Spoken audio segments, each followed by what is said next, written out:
ano em que as Nações Unidas trazem a Conferência dos Oceanos a Portugal, o mar vai ser o grande protagonista na agenda da sustentabilidade e do combate às alterações climáticas. Bem-vindos à Economia Azul, desafios e oportunidades para Portugal, um ciclo de workshops organizado pelo BBVA e o Collab Mais Atlantic, com o apoio do CEIA e da UN Global Compact. Entre fevereiro e junho de 2022, 5 workshops temáticos vão ser palco para debater os desafios e as oportunidades de diferentes áreas dinamizadoras da economia azul. Fevereiro, Lisboa, energias renováveis oceânicas. Março, Aveiro, descarbonização, digitalização e circularidade. Abril, Faro, o mar e os sistemas alimentares sustentáveis. Maio, Matosinhos, cidades costeiras. Junho, Lisboa, economia azul integrada. No final deste ciclo de workshops vai ser apresentado um manifesto com recomendações e ações prioritárias para potenciar a economia com foco no mar, na sua proteção e sustentabilidade. Acompanhe-nos em economiaazul2022.collabmaisaatlantic.com. Muito bem, muito bom dia e muito bem-vindos àquele que é o 5º workshop Economia Azul, Desafios e Oportunidades para Portugal. Obrigada aos que estão aqui connosco a partir do palco do Teatro Tivoli BBVA, mas também, sobretudo, aos que nos estão a seguir por streaming. Muito bom dia, contamos com a vossa participação e contamos também com o desafio das vossas perguntas, porque temos sempre um espaço de debate no final. Ora, este 5º workshop acontece no dia 8 de junho, o Dia Mundial dos Oceanos, e de facto a melhor maneira de homenagearmos o mar é promovendo o debate, a reflexão, unindo os esforços daquele que é o pulmão do planeta, mas é também o motor da economia, é fonte de alimento e é fonte de energia. Contamos para esta abertura com uma mensagem do Sr. Secretário de Estado do Mar, o engenheiro José Maria Costa, e vamos ouvi-lo. Bom dia, começo por desejar a todos um excelente Dia Internacional dos Oceanos. Em primeiro lugar, gostaria de felicitar os organizadores deste ciclo de workshops, nomeadamente o BBVA Portugal e o Laboratório Colaborativo Collab Mais Atlântico, assim como todos os parceiros, o CEIA, o United National Global Compact. Estes 5 ciclos de workshops designados de Economia Azul, Desafios e Oportunidades para Portugal, que pretenderam promover o diálogo entre os diversos atores da economia azul portuguesa, empresas, academia, entidades públicas e sociedade civil, para alavancar o seu desenvolvimento com base na sustentabilidade e inovação, tiveram para mim 3 características muito importantes. A primeira é que decorreram em vários locais do nosso território, como Matosinhos, Faro, Aveiro e Lisboa, mas também num sistema híbrido, contando presencialmente com mais de 200 pessoas online, também de cerca de 1.200 participantes, o que vem mostrar o alcance e a penetração desta iniciativa junto dos atores da economia azul. A segunda razão está relacionada com os temas tratados e que estão alinhados com os desafios e com a linha de ação de políticas públicas do Ministério da Economia do Mar, da Economia Azul, como as energias renováveis oceânicas, a descarbonização, digitalização e circularidade azul, o mar e os sistemas alimentares sustentáveis, as cidades costeiras sustentáveis e, por fim, a economia azul integrada. Estes são realmente os temas que nos devem mobilizar a todos e, em conjunto, podemos navegar de forma colaborativa, sustentável, inovadora e disruptiva e criando um valor para o nosso país para chegar a bom porto. A terceira razão, e não menos importante, do sucesso desta iniciativa está na diversidade e qualidade dos oradores que participaram, nomeadamente as empresas de referência em Portugal na economia azul, as universidades e os centros de conhecimento, como as de Aveiro e de Faro, entre outras, os organismos públicos, das quais destaco o IPMA, a DGRM, a DGPM, as autarquias, as CCDRs, assim como a sociedade civil. Realmente um trabalho colaborativo exemplar para se construir consensos e elaborar um documento com inputs de ações específicas para apoiar o crescimento da economia azul em Portugal. Sendo hoje o Dia Internacional dos Oceanos e a poucos dias de recebermos em Lisboa a segunda Conferência dos Oceanos das Nações Unidas, Pretendemos que se possam reforçar, em primeiro lugar, os esforços combinados dos governos, dos atores económicos, da sociedade civil e dos especialistas. Em segundo lugar, o acesso equitativo a soluções científicas da exploração sustentável dos oceanos. E, por último, a mobilização para que cada um de nós possa fazer a diferença com escolhas responsáveis e sustentáveis em prol dos oceanos. Estou certo que o vosso trabalho vai contribuir para que muitos desses objetivos sejam alcançados e espero nos próximos dias receber os vossos contributos para as várias discussões que vão decorrer durante as diferentes sessões de trabalho da Conferência dos Oceanos. Termino desejando um excelente e último workshop e um ótimo Dia Internacional dos Oceanos. Muito obrigado e bom trabalho. Nós é que agradecemos esta partilha do Secretário de Estado do Mar a assinalar a relevância desta iniciativa. De resto, também referir, e hoje é a capa do jornal, o Ministro da Economia português, António Costa e Silva, afirma que quer fazer de Lisboa uma praça financeira para a economia do mar e é justamente isso que também queremos ajudar a fazer. De resto, o Secretário de Estado do Mar fazia referência, deste círculo de workshops vai resultar um documento a ser entregue dentro de dias, por ocasião da Conferência Internacional dos Oceanos, organizada pelas Nações Unidas e que decorrerá em Lisboa de 27 de junho a 1 de julho. Esta é uma iniciativa do BBVA e do Collab Mais Atlântico, que conta com o apoio do CEIA e da UN Global Compact e por isso, como não podia deixar de ser, temos também, como temos tido nos outros workshops, um depoimento da UN Global Compact. Hoje vamos à Noruega e temos o Sturla Eriksson. Sturla, good morning. Dear friends, happy Ocean Day and congrats to Portugal for hosting the UN Ocean Conference. The ocean is our common heritage. It forms the basis for life as we know it, and it is a precondition for the future that we want as laid out in the 17 SDGs. The ocean provides ecosystem services vital for our existence and survival. It is intimately related to our fight against climate changes.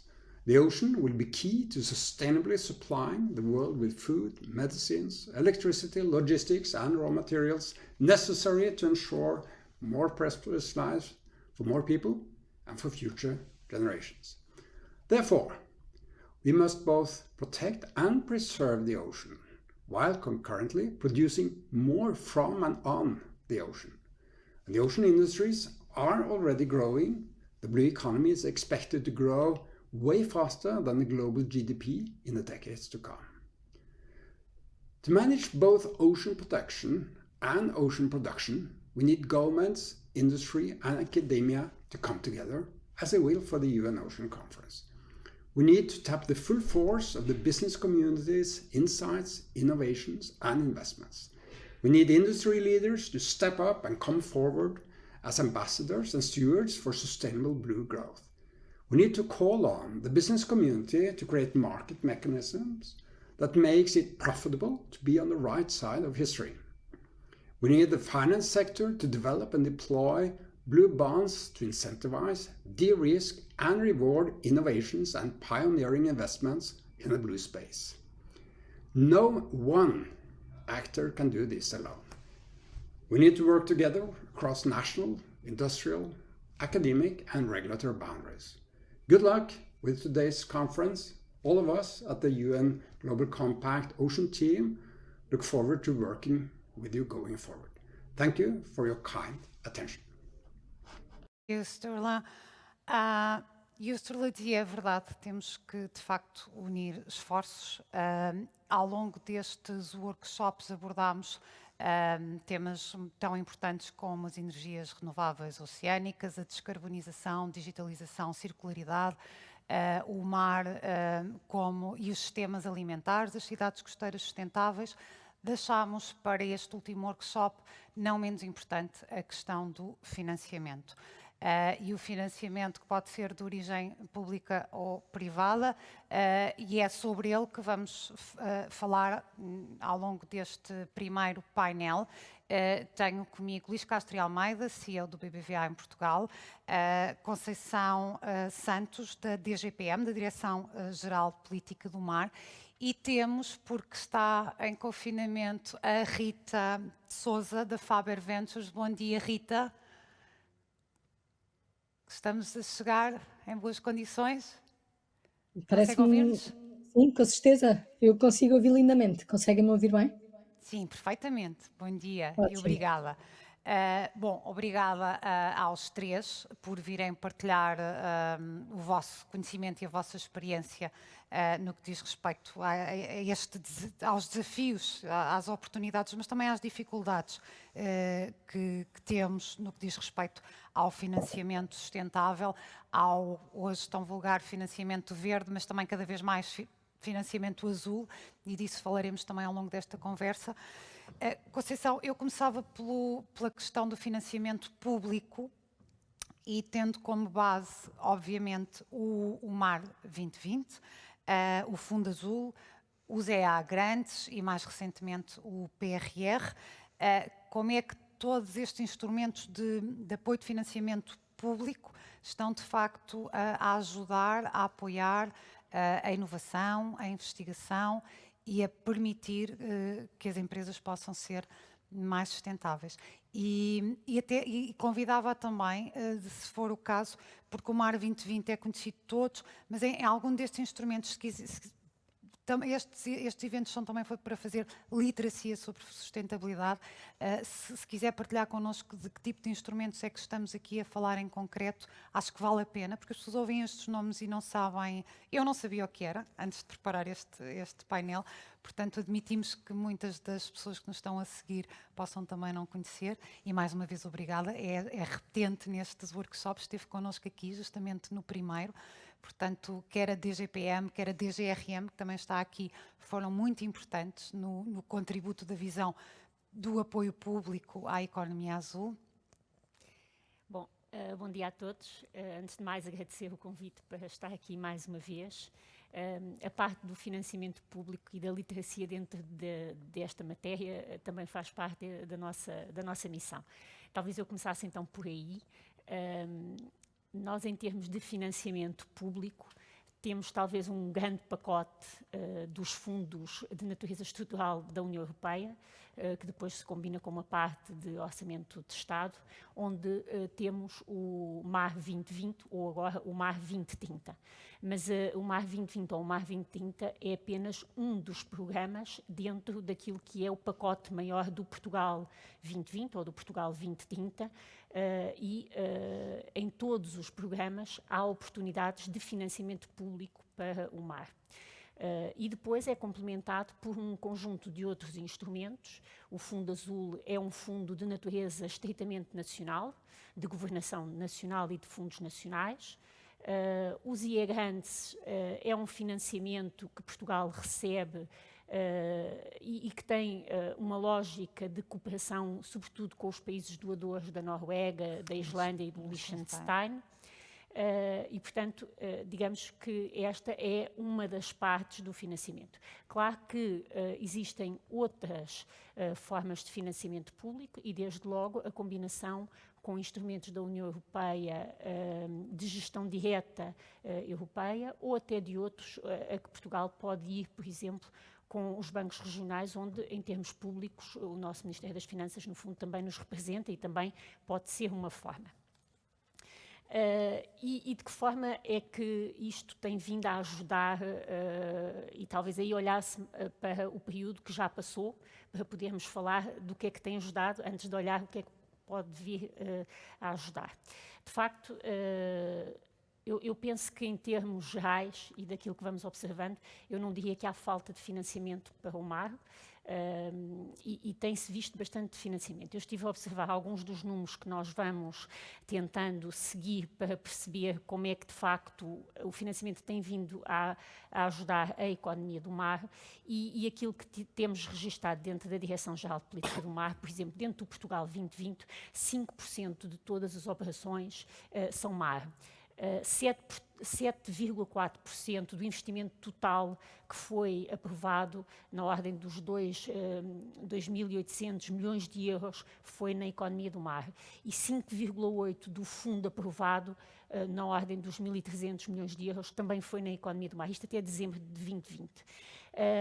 Se nós pensarmos que a economia do mar tem representado qualquer coisa como 4% do valor acrescentado bruto da economia nacional ou 5% em termos do PIB, digamos que eu diria que os fundos públicos estão a ter um contributo relevante.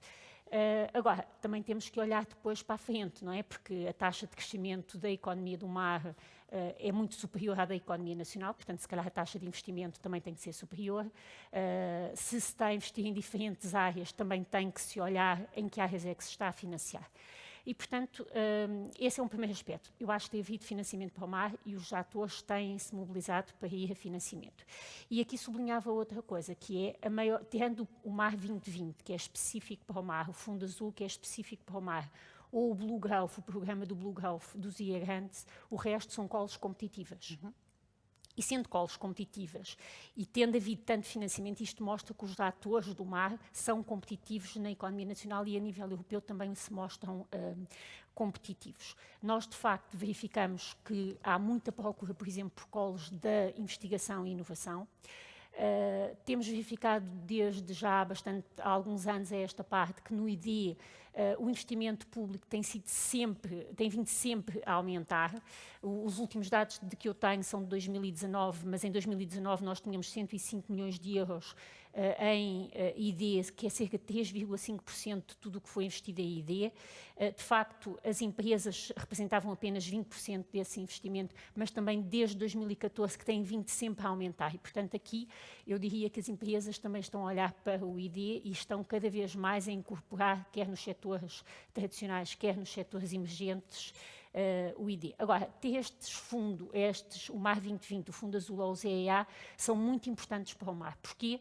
Porque o mar tem necessidades específicas em termos de dimensão do investimento, em termos de horas de navio, em termos de acesso ao mar, em termos de uma série de aspectos que só em colos que não são competitivas ou em que são desenhadas especificamente para o mar, nós conseguimos ir a jogo. Por outro lado, há prioridades específicas nacionais que não são compatíveis com os regulamentos europeus, apesar de estarem dentro da lei, obviamente, nos auxílios de Estado, tudo isso, e, portanto, no Fundo Azul nós conseguimos dirigir. E depois temos uma outra questão, que é estes 3 áreas de financiamento são nacionais, não são programas regionais, não são nada disso. E, portanto, e vemos isso, nós olharmos para o Portugal 2020 no mar e vemos como é que ele está a investir ao nível das regiões, vemos depois uma grande diferenciação naquilo que são os fundos geridos pelo Ministério da Economia e do Mar. E, portanto, aí eu acho que é muito relevante esse aspecto. Esta combinação com fundos de gestão direta da União Europeia também temos vindo a observar, e isso é importante, por exemplo, na vigilância marítima integrada, nos portos, nas energias renováveis. Tem havido, e os atores têm vindo a conseguir, de facto, uma combinação relevante. E, por último, dizer que eu acho que a reflexão e o exercício de planeamento da Estratégia Nacional para o Mar, quer a anterior, que foi até 2020, quer esta agora, é muito relevante em termos de políticas públicas, pela reflexão que envolve, pela envolvência e o diálogo que temos com os atores e depois as redes de trabalho e de aprofundamento que permitem quando o período de implementação acontece. Portanto, diria que este é, assim, o panorama global. Obrigada, Conceição. E do financiamento público, temos, obviamente, que falar também do financiamento privado. Luís Carlos de Almeida, o BBVA é uma referência enquanto banco sustentável, foi de resto distinguido como o banco mais sustentável do mundo pelo índice Dow Jones Sustainable. A questão que lhe faço é, e é público, tem um compromisso que é o BBVA 2025, que compreende 200 mil milhões de euros para apoio a projetos sustentáveis. Sabemos que o financiamento sustentável tem ainda alguns desafios. No entanto, o BBVA tem sido pioneiro e tem tentado superar esses desafios, nomeadamente das dificuldades de decisão de financiamento, na complexidade da avaliação dos riscos, pelo retorno não tão imediato relativamente ao que representam os investimentos sustentáveis. Como é que, da sua experiência, e porque o BBVA foi também pioneiro naquilo que foram as primeiras operações de financiamento verde em Portugal, o que é que destaca dificuldades é que continua a antever a curto prazo, mas como é que olha, sobretudo, a longo prazo para aquilo que será o financiamento sustentável por parte da banca e, claro, por parte do BBVA? Obrigado, André. Bom dia a todos. É verdade que vou começar um bocadinho pelos 200 mil milhões. O grupo, quando anunciou este pacote entre 2018 e 2025 para financiamento sustentável, anunciou 100 mil milhões. Depois começámos a perceber que isto estava a acelerar, e depois já explico porque é que acelera e quais foram as dificuldades que tivemos ao princípio, que já não temos hoje em dia. No início de 2021 duplicou o montante para 200 mil milhões, dos quais já utilizámos metade. Em março de 2022 já tínhamos 98 mil milhões, portanto praticamente 100 mil milhões utilizados já em financiamento sustentável. Depois, portanto, isto está a ir de menos a mais, e o mais provável é que estes 200 desapareçam como anúncio e passa a ser o balanço inteiro dos bancos que constituem o grupo a dedicar-se ao financiamento sustentável e, portanto, já não faz sentido anunciar linhas específicas para financiamento sustentável, porque ele vai ter que ser, a curto ou médio prazo, praticamente quase todo sustentável. Em Portugal fomos pioneiros,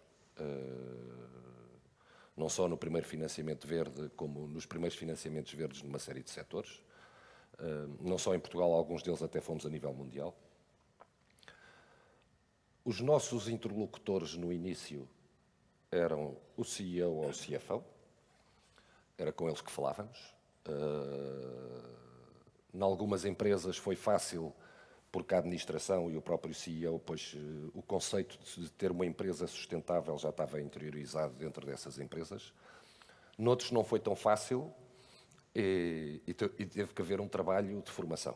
E a formação é a primeira coisa que é crítica, quer dentro das empresas, quer dentro dos bancos. Nós hoje em dia temos 87% das pessoas do banco formadas em sustentabilidade, a vários graus, há vários níveis de formação, mas temos que os ter todos formados, porque se vamos falar com os clientes sobre sustentabilidade, temos que falar a mesma língua, de um lado e do outro. E, portanto, essa foi a primeira dificuldade, foi não falarmos a mesma língua. Em algumas empresas, e tivemos que as formar, tivemos que as apoiar, tivemos que explicar-lhes por onde é que tinham que ir. Não é que não quisessem ir, queriam ir, não sabiam era como. Portanto, há um trabalho de formação que é importante a todos os níveis, inclusive na administração pública. É preciso que todos falem a mesma língua. O que é que assistimos hoje em dia dentro das empresas? Muitas empresas já a criar, já têm a sua área de sustentabilidade e em várias delas até ao nível da administração. E, portanto, já começamos a ter reuniões, continua a participar o CEO, continua a participar o CFO, mas já participa também o diretor ou o administrador com o pelouro da sustentabilidade, que era uma coisa que há poucos anos atrás não existia nas empresas. E, portanto, isso é mais fácil estarmos a discutir o financiamento para algo que é sustentável com alguém que, do outro lado, está a falar a mesma língua que nós. E, portanto, a primeira dificuldade foi de língua. Dinheiro havia, não havia era o entendimento de como aplicar corretamente esse dinheiro em tornar as empresas mais sustentáveis. Rita, a Rita que está a representar a Faber Ventures, que é também outra fonte de financiamento. No caso da Rita, gostava que nos falasse em concreto, obviamente, da vossa experiência e, sobretudo, do quão enfocados estão nesta nova geração de empreendedores, na biotecnologia azul, na alimentação sustentável, na saúde dos oceanos, na inteligência e descarbonização de vários setores.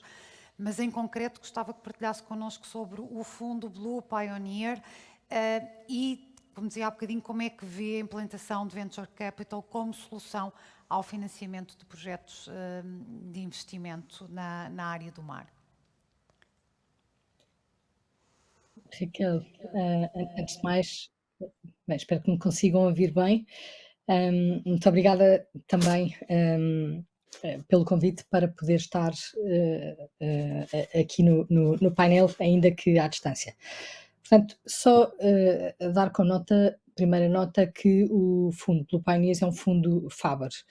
E a Faber, para quem não conhece, é uma sociedade de capital de risco que existe já, portanto, no ecossistema de inovação e de empreendedorismo português. Portanto, foi lançada em 2013 por uma equipa também de fundadores eles próprios muito empreendedores e com uma missão clara de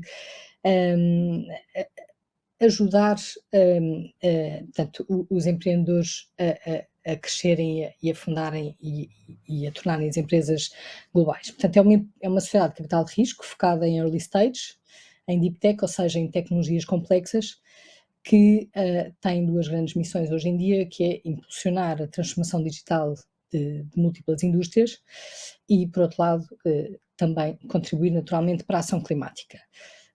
A Faber, só ainda dando esta nota, tem sido um investidor inicial em algumas empresas de referência no ecossistema nacional que conhecerão, como é o caso da Unbubble, como é o caso da Seedrs, a plataforma de crowdfunding, como é o caso da Hole19, para quem joga golfe, como é o caso da Codacy, da SmartX, que ganhou o prémio da Web Summit, ou também ainda foi investidor na Sword Health, que é uma empresa, portanto, uma das mais recentes unicórnios portugueses.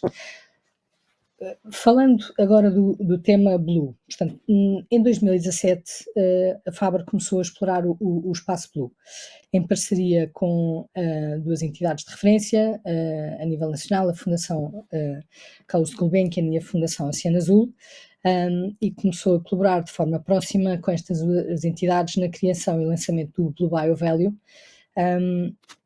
que é um programa de aceleração que naturalmente conhecerão, tendo em conta que é dedicado a startups da área da bioeconomia azul, e baseada em Lisboa, mas hoje um programa de referência a nível internacional, com mais de 300 candidaturas, 40 empresas apoiadas, uma rede de mentores internacional muito interessante.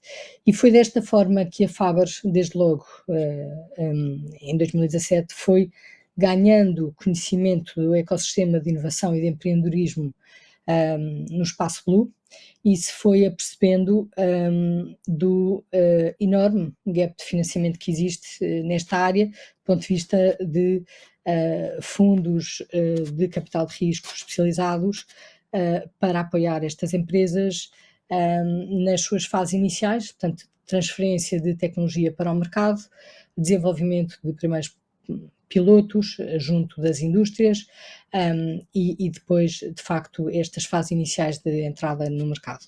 E, portanto, naturalmente que ao aperceber-se deste gap de financiamento, apercebeu-se também da enorme oportunidade de mercado para lançar um fundo temático e especializado como o Blue Pioneers. Portanto, nós acreditamos de uma forma muito em consciência dentro da equipa que Deep Tech e empreendedorismo serão um fator crucial e um importante motor de inovação para a sustentabilidade dos oceanos e a ação climática nesta década. Seguramente todos precisamos disto. Acreditamos que o investimento e apoio de mecanismos complementares, tais como os fundos de capital de risco especializados, como eu referi, entre os quais o nosso, são de facto fundamentais para dar este capital inicial às empresas e dar este apoio para estas fases iniciais das empresas. Por isso lançámos o fundo agora em janeiro, portanto um fundo com uma dimensão prevista de 40 milhões, e lançámos o fundo em janeiro com um montante de cerca de 32 milhões, um fundo que pretende, de uma forma lata, investir em empresas de base tecnológica, portanto, nestas fases early stage, focadas em tecnologias complexas, as chamadas Deep Tech, para portanto, tecnologias que permitam criar impacto positivo na sustentabilidade dos oceanos, por esta via mitigar as ações climáticas e contribuir para a descarbonização da economia no seu todo. E temos, naturalmente gostaria de dar esta nota, que para nós é muito relevante, temos um enorme orgulho de termos tido o apoio do Portugal Blue, e naturalmente agradecer aqui a presença da Conceição Santos, tendo em conta a representante do Fundo Azul, que nos apoiou no âmbito do Portugal Blue, que é uma parceria entre o governo português, o Banco de Fomento e o Fundo Europeu de Investimento, e temos também enorme orgulho, naturalmente, em ter podido contar com investidores institucionais privados, nacionais e internacionais, alinhados com esta tese de investimento e com o foco e a estratégia de impacto na sustentabilidade dos oceanos, como é o caso da Sociedade Francisco Manuel dos Santos, Fundação Carlos Gulbenkian, Fundação Champalimau, e outros investidores internacionais que também estão alinhados nesta temática, como Builders Vision, entre outros. E, portanto, era esta a nota que eu gostaria de dar. Temos, de facto, aqui a clara ambição de tornar este fundo, a partir de Portugal, como um fundo de referência nesta área, para contribuir de forma diferenciadora como mais um elemento e mais um mecanismo à disposição dos empreendedores alinhados com teses de impacto e com este foco na área da economia azul, para transformar o futuro das nossas gerações. Obrigada, Rita. Já voltamos à conversa. Conceição, voltamos aos fundos públicos e há bocadinho fizemos aqui, a Conceição teve a generosidade de nos dar a conhecer em detalhe as diferentes fontes de financiamento públicas que existem, nacionais, internacionais. A questão, a dúvida com que ainda fiquei, que pedia que nos ajudasse nesse sentido, há articulação suficiente entre todas estas opções de financiamento público disponíveis? Portanto, já estamos em eficiência máxima, o que seria estranho, peço desculpa quando estamos a falar no público, mas há de facto articulação ou esse é um caminho que é de facto preciso de ser feito? Como é que a Conceição vê? Porque é uma realidade concluída todos os dias. Exato. Como é que seria no mundo ideal? Como é que seria no mundo ideal? Antes de mais, deixe-me só voltar um bocadinho atrás, porque disse aqui uma coisa que eu acho que é muito relevante, que é a questão da sustentabilidade. A sustentabilidade, se há 10 anos falava-se em setores da economia do mar, hoje fala-se, obviamente, quando se pensa na ação, mas aquilo que muda é, de facto, os objetivos e os objetivos para toda a economia do mar. E isso eu acho que é o toque fundamental. Toda a economia, quando estamos a falar de sustentabilidade. Quando se fala de economia do mar, nós não estamos a falar de um setor, como em muitas... Estamos a olhar para a sociedade segundo um determinado prisma em que envolve muitos setores. E, portanto, olha-se para essa parte da economia portuguesa segundo um prisma que é o prisma da sustentabilidade. Ou seja, aqui há uns anos na indústria também se falava em apoiar o ambiente, as águas residuais, os resíduos. Hoje isso não faz sentido, faz parte do processo da fábrica. E aqui na economia do mar é a mesma coisa. Daqui por uns anos, se calhar já hoje é assim. E, portanto, isso é de facto muito importante. E em termos da eficiência, eu acho que se calhar começava por aí, porque para nós sermos eficientes também temos que ser eficazes e para sermos eficazes temos que chegar onde queremos e onde queremos é de facto a sustentabilidade. E portanto temos que ser mais capazes de apoiar os projetos em função deles estarem a alcançar aquilo que queremos para a nossa sociedade. E aquilo que queremos, enquanto sociedade, a descarbonização, a economia circular, a eficiência nos recursos, tudo isso é ser eficaz e é ser mais eficiente. Portanto, eu começaria por aquilo onde queremos chegar e não tanto pelo caminho em si. E agora podemos ir pelo caminho.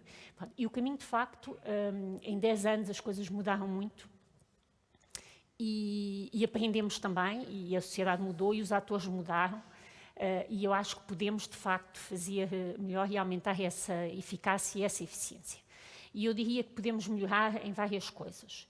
Para já, a nível da combinação entre aquilo que é nacional e europeu. E já hoje fazemos isso, mas podemos e devemos ter isso sempre em atenção. Nós, por exemplo, enquanto Fundo Azul, já falámos aqui com o Portugal Blue, mas nesta lógica europeia também e nacional, o Fundo Azul está já numa das parcerias com o Horizonte 2030, o Horizonte 2030, precisamente para apoiar aquilo que nos interessa mais em termos da Estratégia Nacional para o Mar, naquilo que os nossos atores podem ir a financiamento europeu. O mesmo, por exemplo, na Vigilância Marítima Integrada, temos vindo, e é preciso perceber isso, porque é para combinar aquilo que existe a nível europeu com aquilo que existe a nível nacional. E isso implica estar nos grupos europeus sempre e a influenciar e a determinar, para depois, naquilo que é de gestão partilhada ou que é de gestão nacional. Portanto, essa lógica acho que temos feito, mas pode ser melhorada. Entre o público e o privado também. Já tivemos aqui o exemplo, e isto é tudo muito dinâmico. Há 10 anos, se calhar, não fazia sentido isto, até porque o nosso ecossistema de inovação também mudou muito, e as universidades, nessa parte do empreendedorismo, também mudaram muito, e as empresas estão a mudar, e portanto, acho que esta parte da combinação e da relação e da capacidade de adaptação, de ir adaptando, acho que é muito importante. Depois, no tempo, porque muitas vezes os avisos ou as calls aparecem, ou seja, se nós pensarmos na cadeia de inovação, eu devo ter em atenção que há calls que podem vir antes e outras que devem vir depois, para que a empresa que eu vou, ou o setor que eu vou acompanhando, possa ir acompanhando no tempo. Isso nós temos observado e, portanto, devemos ter essa capacidade de melhor articular no tempo aquilo que vai aparecendo e que podemos influenciar. O mesmo no espaço. Nós não temos as mesmas capacidades em todas as regiões. Há fundos que têm regras específicas em função das regiões, e aquilo que não conseguimos colmatar com uns, podemos colmatar com outros. E isso no ID é fundamental, porque não vale a pena pensar que temos tudo em todo lado e em todos os momentos. A nível dos setores, enfim, aí é muito o mercado a funcionar, mas digamos que em termos públicos nós temos uma ação externa forte, temos uma rede forte da ICEP, de embaixadas, de tudo isso, e portanto esta combinação com as políticas públicas da internacionalização, da captação de investimento, eu acho que também pode ser melhorada.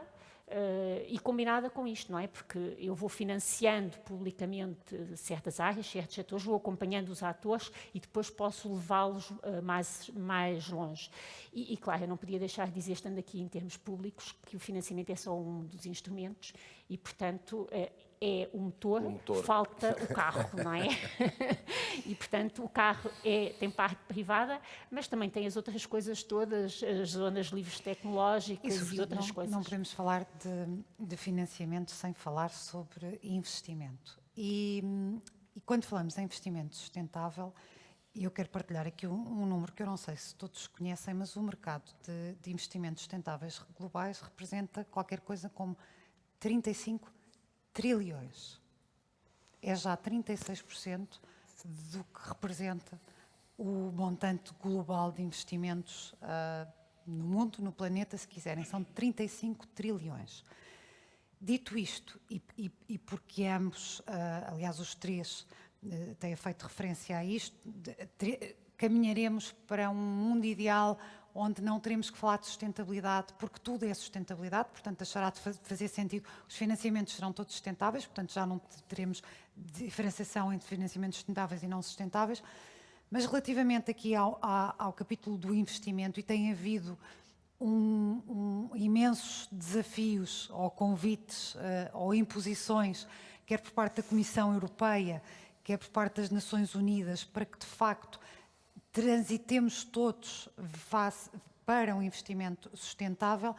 E a pergunta do Luís Castro e Almeida é, no momento de incorporar os fatores ESG, que é o início, sobretudo nas empresas, do caminho para esta transição, e também na ótica do investidor, é para isso que o investidor olha quando analisa uma oportunidade de decisão de investimento, o que é que ainda falta, sobretudo na moldura da economia azul,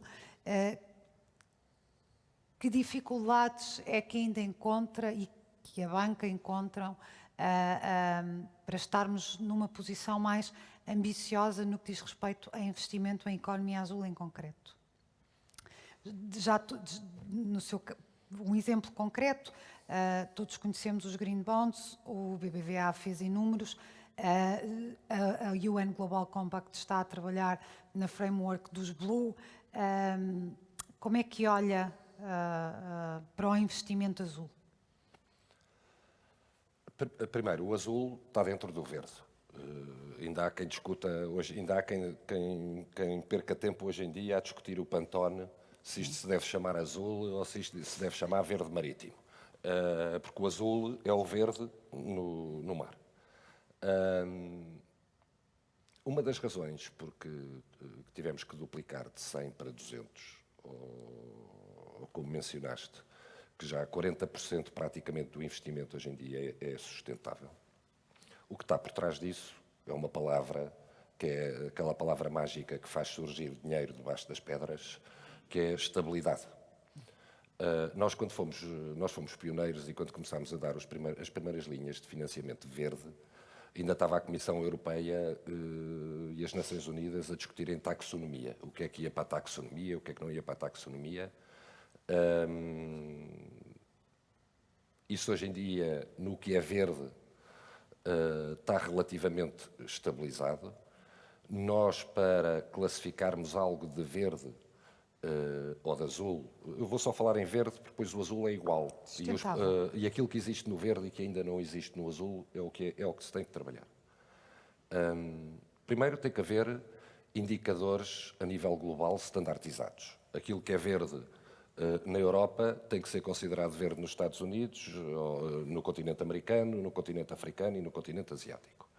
Portanto, tem que haver indicadores que sejam aceitos globalmente e que estejam standardizados. Na parte do verde inshore, daquele que foi feito em terra, até hoje, a grande maioria, ou a grande fatia desse investimento, está ligado às áreas energéticas e à descarbonização da economia. No mar vai-se passar exatamente o mesmo. A grande fatia do investimento vai ser direcionada para isto. Faltam indicadores ainda para ajudar a criar essa taxonomia azul. E aí, pois, há muito trabalho feito, quer na área científica, quer em laboratórios, quer em universidades, e tem que se socorrer desses dados para utilizá-los para criar taxonomia e a criar seguimentos na parte do financiamento azul, porque as coisas têm que ser seguidas, medidas, mensuráveis, para serem credíveis. E é isso que existe, que distingue um verdadeiro financiamento verde de um falso financiamento verde. Porque utiliza-se muito a palavra sustentável hoje em dia, está na moda. Conceição dizia que há 10 anos não se falava, hoje em dia fala-se e não há problema nenhum. Pois o estar na moda é bom nisto. E, portanto, a grande dificuldade do azul hoje em dia prende-se com ainda estar, e aí há um trabalho muito importante que está a ser feito pela UN Global Compact e também pelo ICMA, pela International Capital Markets Association, porque são eles também que criam guidelines para o que é que vão ser, o que é que pode ser considerado green bonds ou blue bonds. E, portanto, é preciso uma capa global e estas duas entidades, pois, tratam dessa globalização, mas a nível local, regional, setorial, com as agências de ratings, bancos, nos quais estamos envolvidos, entidades públicas, entidades privadas, e eu depois falo isto no fim deste evento. Aquilo que tem que se trabalhar rapidamente é criar indicadores estáveis para que este dinheiro possa surgir com facilidade. Nós podemos ser pioneiros num blue bond ou num financiamento azul. Mas isso estamos a falar dos pioneiros. Para o mercado todo arrancar, é preciso estes indicadores já estarem estabelecidos e estabilizados.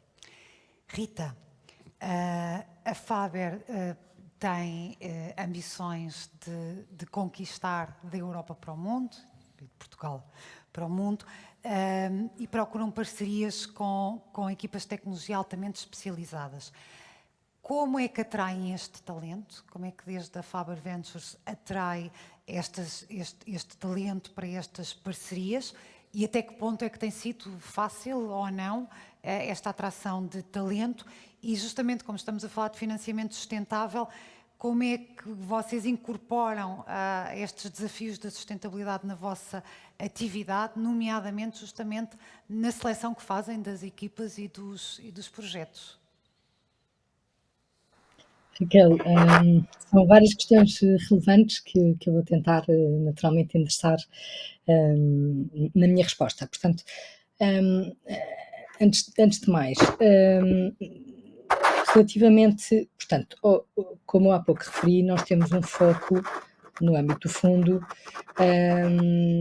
nestas empresas nas fases iniciais. Portanto, o nosso objetivo é apoiar equipas que estão a desenvolver tecnologias emergentes, inovadoras, tecnologias complexas nestas fases iniciais em diferentes áreas tecnológicas. Portanto, há pouco, creio até que foi a Raquel que referiu, portanto, nós temos aqui 4 áreas temáticas de interesse. Uma primeira que é a biotecnologia azul, uma segunda área que diz respeito à área das tecnologias que permitam a inovação da cadeia alimentar humana e animal, nomeadamente também tecnologias que permitam o desenvolvimento da indústria da aquacultura. Uma terceira área que diz respeito à área que permite, portanto, tecnologias que permitam contribuir diretamente para a limpeza dos oceanos e a descarbonização de indústrias que estão diretamente a impactar a saúde dos oceanos, como no caso da indústria marítima. Tá. E Rita, peço desculpa estar a interromper, mas estamos a receber um ruído que é seu. Não sei se está a descrever ou a mexer em algum papel. Obrigada. É só porque sim, agradeço. Que fizesse sinal. Obrigada. Obrigada. E por último, uma área que tem a ver com esta área das tecnologias de digitalização, robótica, inteligência artificial que permita capturar dados e produzir informação útil a esta multitude e panóplia alargada de indústrias relacionadas com a economia azul.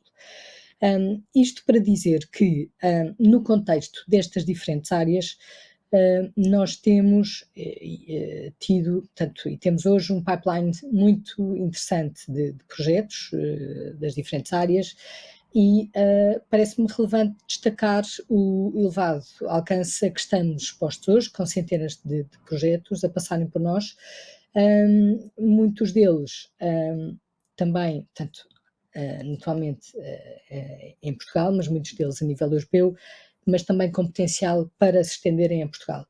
E portanto, penso que é relevante dar esta nota, naturalmente, e creio que isto vai ao encontro também do que há pouco a Conceição Santos dizia, que de facto o ecossistema de inovação e de empreendedorismo hoje em Portugal e a nível europeu nestas áreas é totalmente diferente e hoje está em franco desenvolvimento. E portanto isto creio que responde de alguma forma à primeira parte da questão que me colocou. A segunda que eu gostaria de referir, como é que nós naturalmente, o que é que nós podemos oferecer às equipas e às empresas que estão nestas áreas, nestas fases, a desenvolver tecnologias nestas diferentes áreas tecnológicas com as tecnologias complexas, como há pouco referi. Eu queria destacar naturalmente que o que nos diferencia e aquilo que podemos oferecer tem de facto a ver com o nosso ADN de especialização dentro da Faber e do facto de estarmos no âmbito deste fundo a trabalhar estas diferentes temáticas e esta área de forma dedicada e especializada. Portanto, nós, ao nível da equipa, somos uma equipa de 4, portanto, integrada dentro da Faber, mas que está a trabalhar a componente de identificação de projetos, análise de projetos, gestão depois das equipas e das empresas de forma dedicada. Nós temos experiência, portanto, somos, como há pouco referi, somos 4 a trabalhar estas temáticas de forma dedicada e temos estado, portanto, entre os 4, naturalmente, temos aqui uma grande complementaridade do ponto de vista de background tecnológico nas diferentes áreas, uma grande experiência na área de capital de risco e temos estado a trabalhar ativamente com o ecossistema de inovação de empreendedorismo já há vários anos entre todos. Outro aspecto que nos distingue é o facto de nós trabalharmos esta dinâmica com as equipas, apoiados por um conjunto e uma rede de advisors com diferentes perfis, do ponto de vista científico, do ponto de vista académico, do ponto de vista da indústria. O que nós pretendemos é naturalmente poder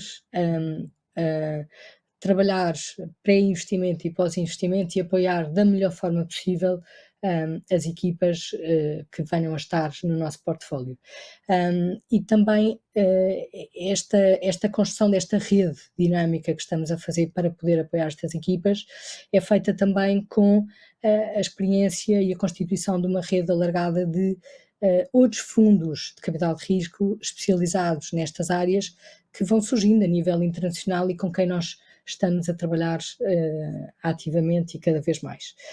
E naturalmente, como não podia deixar de referir, o facto de podermos contar com os investidores que temos connosco é também, e com a sua própria rede de contactos, é algo que também nós queremos naturalmente poder oferecer e poder oferecer às equipas que venham a estar connosco para poder alavancar naturalmente as suas redes de contacto nestas fases iniciais de entrada no mercado.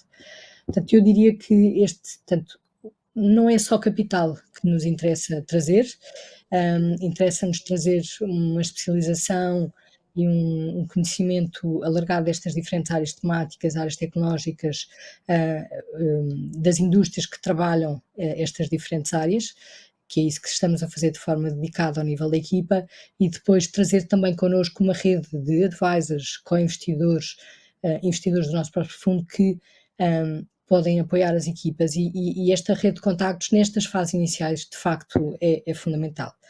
O terceiro ponto que me colocou... Rita, estão a ouvir? Desculpe, que é o problema da ligação. Queria-lhe agradecer muito ter estado connosco neste painel, mas temos mesmo que continuar. Obrigada pela sua participação. Conceição, uma última pergunta para a Conceição. Pomos muito o foco na execução dos fundos públicos. Concorda que o foco está na execução. Mas fica-se com a percepção que às vezes ainda há também uma margem de crescimento no que diz respeito à monitorização e à avaliação. Concorda com esta percepção e o que é que se pode fazer para também investirmos mais nessa monitorização, nesse acompanhamento, nessa avaliação que se tem que fazer dos fundos públicos? Sim, a nível do financiamento público, essa é sempre a preocupação do gestor, se está a executar o programa, portanto, quanto é que já comprometeu, quanto é que já pagou. Não obstante, os programas terem também um conjunto de indicadores de resultado e depois terem um conjunto de métricas de impacto com indicadores mais globais, nomeadamente do Instituto Nacional de Estatística.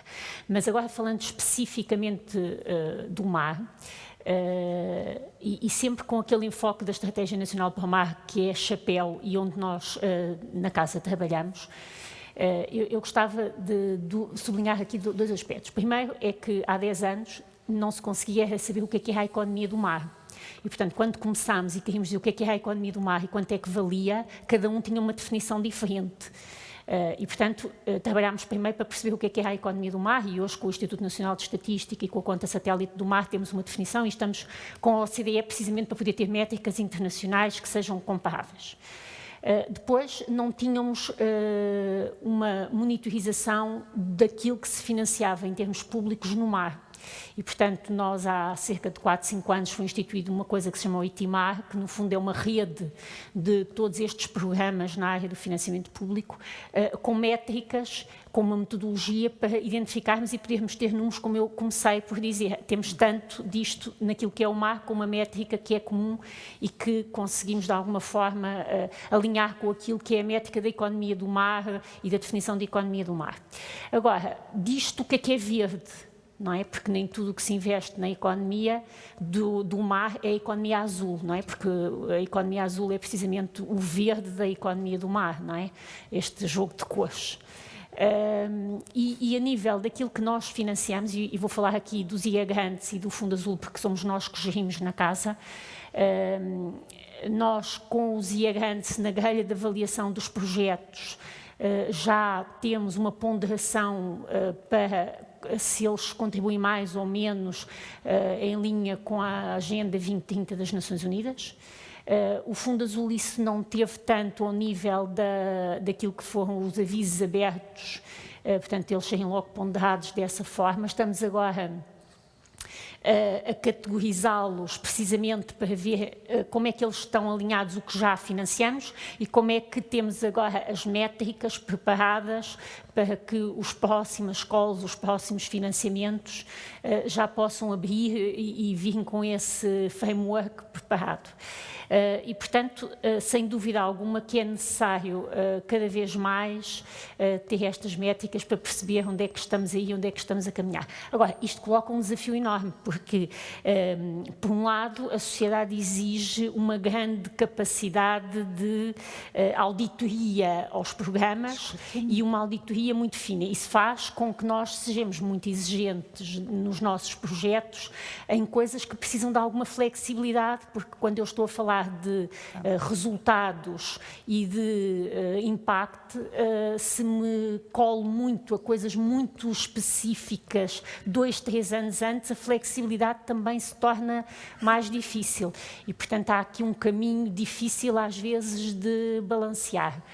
Mas sem dúvida que estas métricas internacionais, estes referenciais que nos servem para orientar no início, para perceber se estamos aí no caminho certo e para depois voltar atrás, sim. E isto sempre combinado com uma outra coisa, que é de facto o foresight, a perspectiva, para onde é que queremos ir, qual é a velocidade a que estamos a ir, a tal coisa, tinham 200 milhões, mas afinal a velocidade a que isto está a ir é tudo muito mais acelerado e temos que ir tendo a capacidade de ajustar em termos de montantes, em termos de direção, e as métricas ajudam-nos. E as métricas a nível internacional são críticas, porque isto é global e claro, a economia do mar é global e, portanto, sem isso não há hipótese. Um tema crítico também, Luís Castro e Almeida, se é verdade, e temos aqui algumas grandes e médias empresas portuguesas, se é verdade que estão muito bem, ou melhor, preparadas e posicionadas, algumas delas até já com experiência em financiamentos sustentáveis.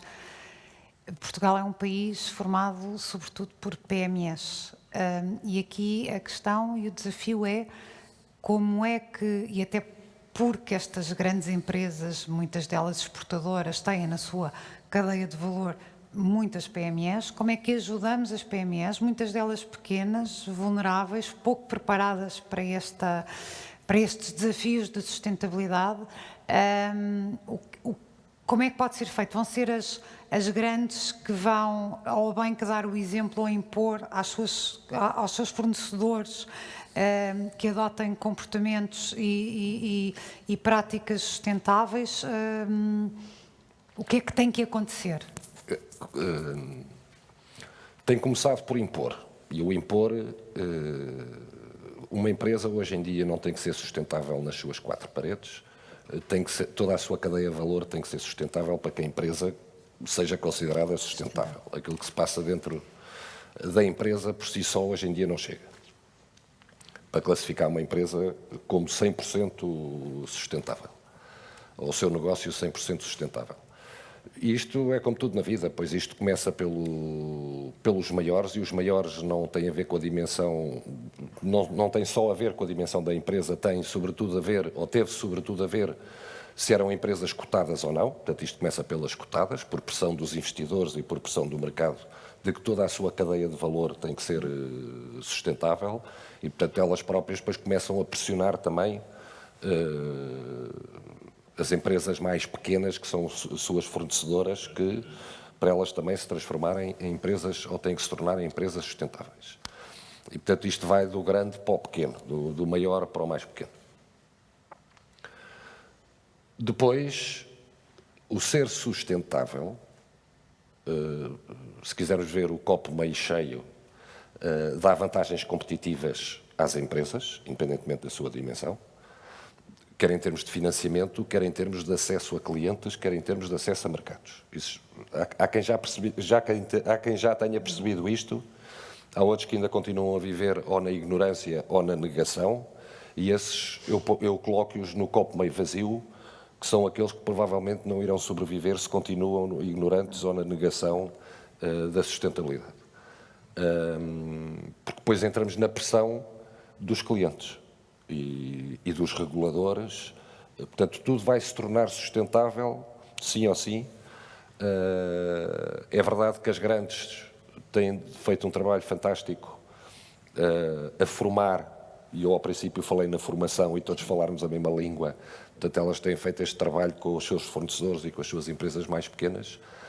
Mas aqui é daquelas coisas, eu seja rico ou pobre, quando acordo de manhã tenho as mesmas 24 horas, e isto é válido para a empresa, seja grande ou pequena, tem que estar todas sustentáveis, tem que ser todas sustentáveis, sim ou sim, e portanto é verdade que as grandes têm dado um grande apoio, mas já há pequenas a fazerem o seu percurso sozinhos, sem pressão de ninguém, porque perceberam que há uma vantagem competitiva. Rita Sousa, Conceição Santos, Luís Castro e Almeida, muito obrigada pelo vosso tempo, pela partilha do vosso conhecimento e também das vossas visões. Termina o primeiro painel. Vamos agora só espreitar um vídeo muito curto com alguns dos momentos. Vamos pelo menos ver as caras dos protagonistas dos workshops que levámos de forma itinerante por todo o país, e aproveitar também para criar aqui espaço para o próximo painel. Vamos ao vídeo.